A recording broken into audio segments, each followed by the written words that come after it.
Hey, do I have to call myself sister-in-law now? When I went to my fiancé's family home for a family meeting, Amy said this to me. Jude and his parents tried to intervene, but Amy wouldn't stop. Why do I have to get involved just because Jude decides to get married on his own? That was way out of line. Later, Amy was kicked out of the Brown house and both Jude and his parents apologized to me. But my first impression of Amy was terrible. My name is Lily. I am 32 and have been married for 3 years. My husband Jude is the same age as me, and he has a younger sister Amy, who is 5 years younger than us. I heard it from Jude, but Amy is what you call a troublemaker.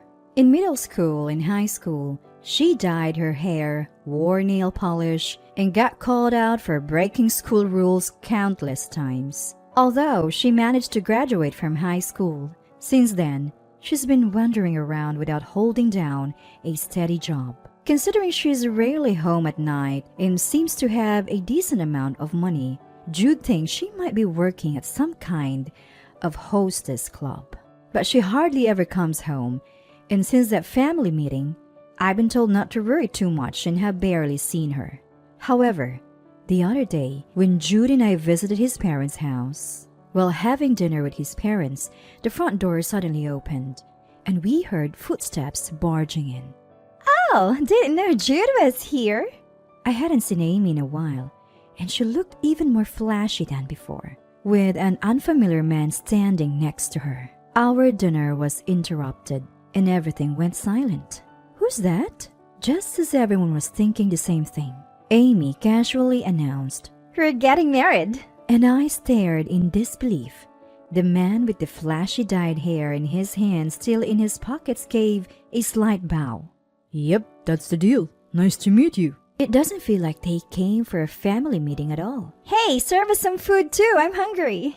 Amy spoke like a child, and that seemed to snap the Browns back to reality. Marriage? Did you come for a family meeting today?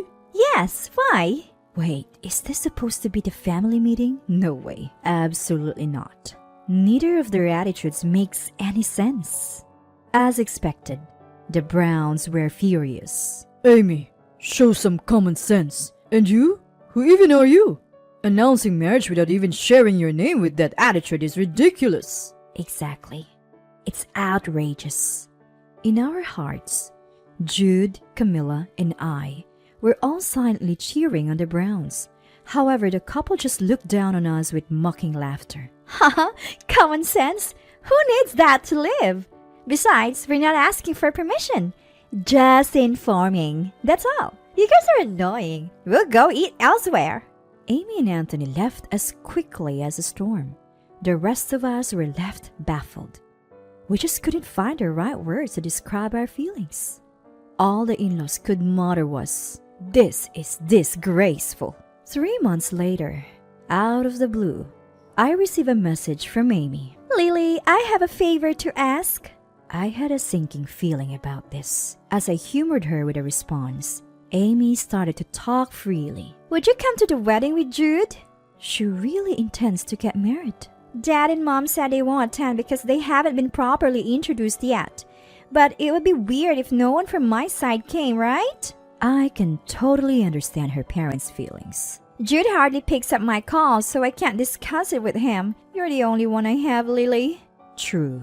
Jude has been busy with work lately and probably doesn't have time to answer calls. I don't want to go, but as a woman, I understand the dream of a wedding, and it does seem sad if no family is present. I reluctantly replied, only if Jude says he'll come. I hung up after saying that. When Jude came home and I told him about it, he said, I noticed the call, but I've been too busy to answer. So Amy was really serious about getting married? He echoed my sentiments. Later, when Jude tried contacting the Browns, they were still upset about Amy's attitude. They said, She can marry as she pleases, but we won't attend the wedding. Amy has apparently already moved out and is living with her boyfriend. After discussing with Jude, we figured that if Amy had moved out of her parents' house, once the wedding was over, we probably wouldn't see her for a while and avoid any drama. So thinking it would be our last involvement, we decided to attend the wedding. Since her parents were attending and certainly wouldn't be funding the wedding. After discussing with Jude, we decided to give a generous wedding gift as a gesture of goodwill. It was the least we could do. However, despite waiting, we never received a formal wedding invitation and had to call Amy to get the date and venue details. A month later, when Jude and I arrived at the venue, we were surprised to see Amy in her usual casual attire. Congratulations! Despite my usual feelings about her, I decided to keep them in check and celebrate the occasion, so I delivered those words with a smile. I go change now. The ceremony will be held over there. Oh, it's almost time. Hurry up. With that, Amy left. We headed in the direction she indicated and found ourselves not in a chapel or a wedding reception hall, but an ordinary hall. Huh? What is this place? I expressed my confusion to Jude, who was also looking puzzled. This isn't a wedding. What's going on? And then the sight before us left me stunned. These people are the guests, right? I whispered to Jude, who reluctantly nodded in agreement. This looks like a club or a hostess club. The supposed guests had flashy and light hair colors, which seemed to be the norm. They looked frivolous, were prominently flaunting branded items, and their vulgar laughter echoed throughout. Well, considering who the couple is, perhaps this is to be expected. Trying to hold back my emotions and attempting to find some calm with Jude, I noticed something. Hey, where are the chairs? Jude, who was as stunned as I was, seemed to realize it too. What? This is just a reception? Isn't it supposed to be a wedding? As we stood there confused, a frivolous-looking man, presumably the MC, picked up a microphone and began to speak. Now let's welcome the bride and groom. The two entered from the open doors. I had assumed she'd be in a wedding dress, but while it was technically white, it was a cheap-looking sexy dress with a high slit. On her head, she wore a tacky tiara. The young crowd cheered them on with enthusiasm. Well, they were so flashy, I couldn't even tell if they were young anymore. Actually, who cares about that? I just want to leave this place. That's all I could think about. They played some cheesy How We Met video, but the only lingering question was, is it really okay to say they met at a hostess club? Jude sitting next to me seemed to share the same sentiment. Though it felt like an agonizingly long time, in reality, only 30 minutes had passed. I didn't feel like I could endure this to the end. As I contemplated making a quick exit, suddenly Amy approached us. Hey, where's our wedding gift? I've never seen a bride come to collect her gift in person. That said, we did prepare a wedding gift, thinking it would be a proper ceremony. We planned to give it when entering the venue, but no one was at the reception desk, so we missed the opportunity. I thought we could give it later, but I never expected her to ask for it directly. With a forced smile, Jude handed over the wedding gift. Meanwhile, the groom was downing drinks amid his friends' cheers. Among them, a man with flashy hair, but obviously much older, and a woman, heavily made up beyond her age. Must be the groom's parents. I guess it's a case of like father, like son. After Amy took the gift from Jude, she surprisingly turned to me, extending her hand. Lily, I want your wedding gift too. What? The wedding gift. Give it to me now. Jude, raising his voice a bit to interject, said, Lily and I are a couple, so the gift covers both of us. But then, looking visibly unsatisfied, Amy audibly clicked her tongue and unbelievably started to open the wedding gift right there. Wait, hold on. I tried to stop her in a hurry, but she completely ignored me. And after seeing the contents of the gift, Amy laughed mockingly and blurted out something outrageous. What's this? Only $3,000? Hey, Amy, hold on. Jude hurriedly tried to intervene, but Amy was unstoppable. I might be able to earn $3,000 in just one night, she said while laughing. Why should we be talked down to like that? Especially when we gave a gift that was more than the usual rate. At that moment, all my restrained feelings exploded. Listen, Amy, don't you have any gratitude? Do you realize we gave you more than the usual amount? We gave that amount thinking it might help since Brown and Camilla said they wouldn't attend. Then, laughing, Amy responded, Huh? Acting all high and mighty over a mere $3,000? What do you mean by help? It doesn't matter to me if my parents come or not. You're just someone who married Jude, right? Can you stop pretending to be family? The audacity of her words made me laugh past my anger. Right, I'm just someone who married Jude, not really family or anything. Well, this will be the last time, so please forgive me. With that, I snatched the wedding gift from Amy and pulled out half of it, which was $1,500, and stashed it in my purse. I put the remaining $1,500 back into the wedding gift and shoved it into Amy's hands. Hey, what are you doing? Give it back! Seeing Amy's attitude and having no sentiment left for her, I spoke. Amy and I are strangers. I don't give wedding gifts to strangers. So I took back my share. Even though I married Jude, you and I will remain strangers for life. As we were about to leave, Jude grabbed the wedding gift from Amy. My family is Lily, Amy. You're nothing to me. Don't ever come near us, Dad or Mom again. He took my hand and we left the venue. Although Amy seemed to be causing a commotion, the noise in the hall was too loud to make out her words. What in the world was happening?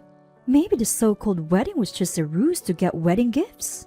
When Jude and I went to report the situation to his parents, their expressions were a mix of emotions. Both of you, I'm truly sorry.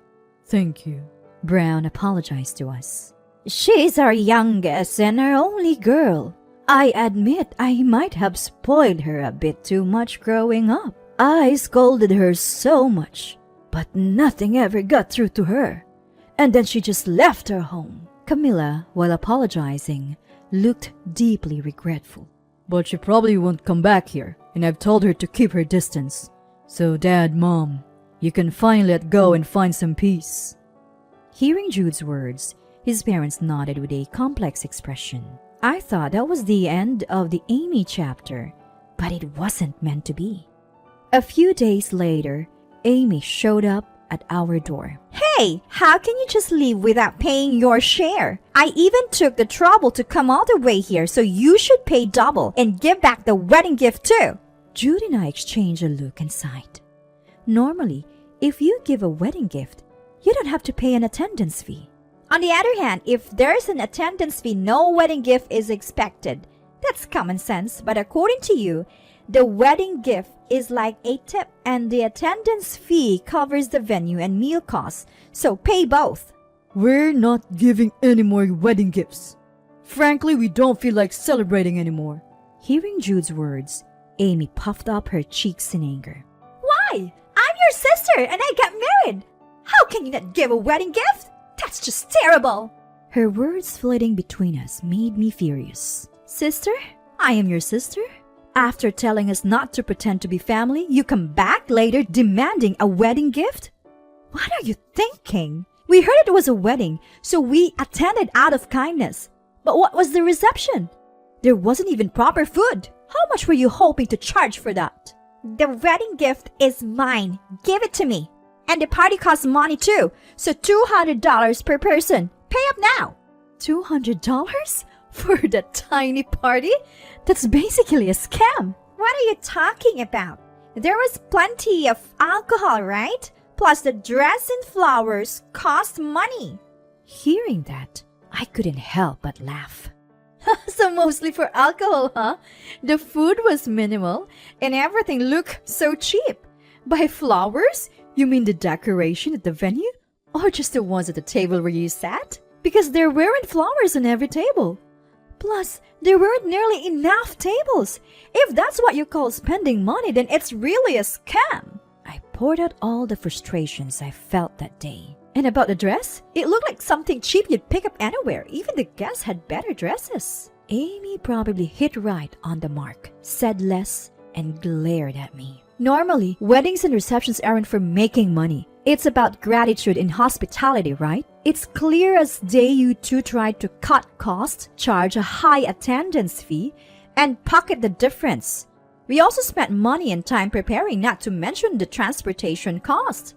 Honestly, I feel like you owe us. Jude, not finding an opportunity to speak, just nodded in agreement beside me. Amy kept glaring at me the whole time. I had one last thing to say. I don't have a single dime to give to someone who's not even family like you, Amy. You said you could make $3,000 in one night, right? Then why not just hold a free wedding? With a wedding as cheap as that? You should be thanking each guest, maybe even handing out $1,000 each for showing up. Just stay out of our lives, I said with a laugh.